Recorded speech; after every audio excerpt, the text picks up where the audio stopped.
Hello મિત્રો, સ્વાગત છે તમારું મારી ચેનલ જલપાસ કિચનમાં। તો આજે હું તમારી સાથે પનીર અને ચીઝની એક નવી રેસીપી શેર કરવાની છું। અને જો તમને પંજાબી રેસીપી ખૂબ જ ભાવતી હોય તો આ રેસીપી તમને ચોક્કસથી ભાવશે। તો આ રેસીપીનું નામ છે પનીર ચીઝ ગોટાળો। તો આજની પનીર ચીઝ ગોટાળાની આ રેસીપી તમે રોટલી, બ્રેડ કે પછી પાઉં સાથે પણ સર્વ કરી શકો છો। અને આ રેસીપી બનાવવી ખૂબ જ સરળ છે। જો તમે પહેલીવાર બનાવતા હશો તો પણ તમારી રેસીપી પરફેક્ટ બનીને તૈયાર થશે। તો ચલો આજની ટેસ્ટી એવી પનીર ચીઝ ગોટાળાની રેસીપી બનાવવાનું શરૂ કરીએ। રેસીપી જોતા પહેલાં જો તમે મારી ચેનલ પર નવા છો તો મારી ચેનલને જલ્દીથી સબસ્ક્રાઇબ કરી લો, જેથી આવનારા વિડીયોની નોટિફિકેશન તમને સૌથી પહેલાં મળતી રહે। હવે પનીર ચીઝ ગોટાળો બનાવવા માટે સૌપ્રથમ તો આપણે એક કઢાઈમાં 2 થી 3 ચમચી જેટલું તેલ ઉમેરવાનું છે।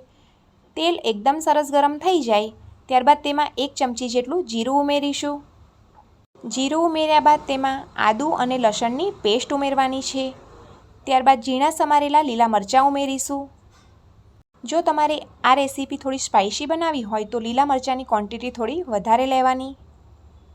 હવે તેમાં ઝીણી સમારેલી ડુંગળી ઉમેરીશું। તો ડુંગળીનું માપ મેં 4 થી 5 નંગ જેટલું લીધું છે અને આટલા માપથી આપણે 3 થી 4 વ્યક્તિ માટે ગોટાળો બનીને તૈયાર થશે। જો તમારે 4 થી વધારે વ્યક્તિ માટે બનાવવાનું હોય તો ડુંગળીનું માપ ડબલ કરી દેવું।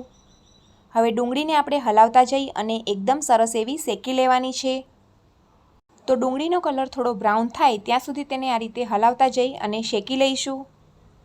હવે તેમાં 1 ચમચી જેટલું મીઠું ઉમેરીશું।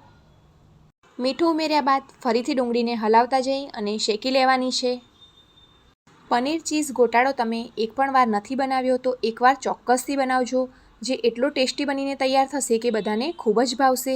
અને જો એકવાર બનાવશો તો વારંવાર બનાવવાનું મન થશે, એટલો ટેસ્ટી બનીને તૈયાર થાય છે। હવે ડુંગળી એકદમ સરસ એવી શેકાઈ ગઈ છે તો ત્યારબાદ તેમાં 1 ચમચી હળદર પાવડર, 1 થી 2 ચમચી જેટલું લાલ મરચું પાવડર। લાલ મરચું પાવડર તમે તમારા તીખાસ પ્રમાણે ઉમેરી શકો છો। અત્યારે હું કાશ્મીરી લાલ મરચું ઉમેરું છું એટલે મેં 2 ચમચી જેટલું ઉમેર્યું છે, જેથી આપણા ગોટાળાનો કલર એકદમ સરસ બહાર જેવો જ આવે। ત્યારબાદ તેમાં 1 ચમચી ગરમ મસાલો પાવડર અને સાથે સાથે 1 થી 2 ચમચી જેટલો પાઉંભાજી મસાલો ઉમેરવાનો છે। પાઉંભાજી મસાલો ચોક્કસથી ઉમેરજો, તો જ તેનો ટેસ્ટ એકદમ સરસ બહાર જેવો આવશે।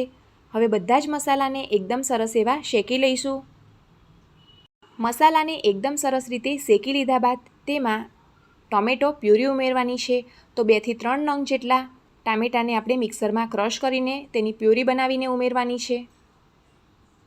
હવે આ બધી જ સામગ્રીને એકદમ સરસ એવી શેકાવા દઈશું। જ્યારે પણ તમે આ રેસીપી બનાવો ત્યારે પહેલાં આપણે ડુંગળીને શેકી લઈશું, ત્યારબાદ તેમાં બધા જ મસાલા ઉમેરી અને મસાલા શેકાય ત્યારબાદ જ આપણે ટોમેટો પ્યુરી ઉમેરવાની છે। હવે તેમાં 1 ગ્લાસ જેટલું પાણી એડ કરી અને ઢાંકીને તેને 5 થી 10 મિનિટ માટે થવા દઈશું। તમારે જેટલી ગ્રેવી કરવી હોય તે પ્રમાણે તમે પાણી એડ કરી શકો છો। તો હવે 10 મિનિટ બાદ તમે જોઈ શકો છો કે બધા જ મસાલા એકદમ સરસ એવા ભળી ગયા છે અને પાણી પણ આપણું થોડું બળી ગયું છે। હવે તેમાં છીણેલું પનીર ઉમેરીશું। તો પનીરનું માપ તમે તમારી રીતે વધારે ઓછું લઈ શકો છો। અત્યારે મેં 200 ગ્રામ જેટલું પનીર લીધું છે। પનીર ઉમેર્યા બાદ પનીરને પણ આપણે બધા જ મસાલા સાથે એકદમ સરસ એવું મિક્સ કરી લઈશું। આ રેસીપીને બનાવતા વધારે સમય નથી લાગતો અને તે એકદમ સરળ રીતે ફટાફટ બનીને તૈયાર થઈ જાય છે। હવે પનીર ઉમેર્યા બાદ પનીર એકદમ સરસ એવું મિક્સ થઈ જાય ત્યારબાદ તેમાં છીણેલું ચીઝ ઉમેરીશું। ચીઝનું માપ તમે તમારી રીતે વધારે ઓછું લઈ શકો છો। અત્યારે મને સબ્જીમાં ગ્રેવી થોડી ઓછી લાગે છે તો ફરીથી હું અડધો ગ્લાસ જેટલું પાણી એડ કરીશ। પાણી એડ કર્યા બાદ તેને ઢાંકીને ફરીથી આપણે 5 મિનિટ માટે થવા દઈશું, જેથી કરીને ગ્રેવી આપણી એકદમ સરસ એવી ઘટ્ટ થઈ જાય અને બધા જ મસાલા એકદમ સરસ રીતે મિક્સ થઈ જાય। હવે 5 મિનિટ થઈ ગઈ છે તો તમે જોઈ શકો છો કે ચીઝ પનીર ગોટાળો આપણો એકદમ સરસ એવો તૈયાર થઈ ગયો છે। હવે લાસ્ટમાં આપણે તેમાં કસૂરી મેથી ઉમેરીશું। કસૂરી મેથી ઉમેરવાથી ગોટાળાનો ટેસ્ટ એકદમ સરસ બહાર જેવો જ આવશે। કસૂરી મેથી ઉમેર્યા બાદ ફરીથી તેને ઢાંકીને 5 મિનિટ માટે થવા દઈશું। 5 મિનિટ બાદ તમે જોઈ શકો છો કે આપણો પનીર ચીઝ ગોટાળો એકદમ પરફેક્ટ રીતે તૈયાર થઈ ગયો છે। તો હવે લાસ્ટમાં તેમાં લીલા ધાણાથી ગાર્નિશિંગ કરીશું।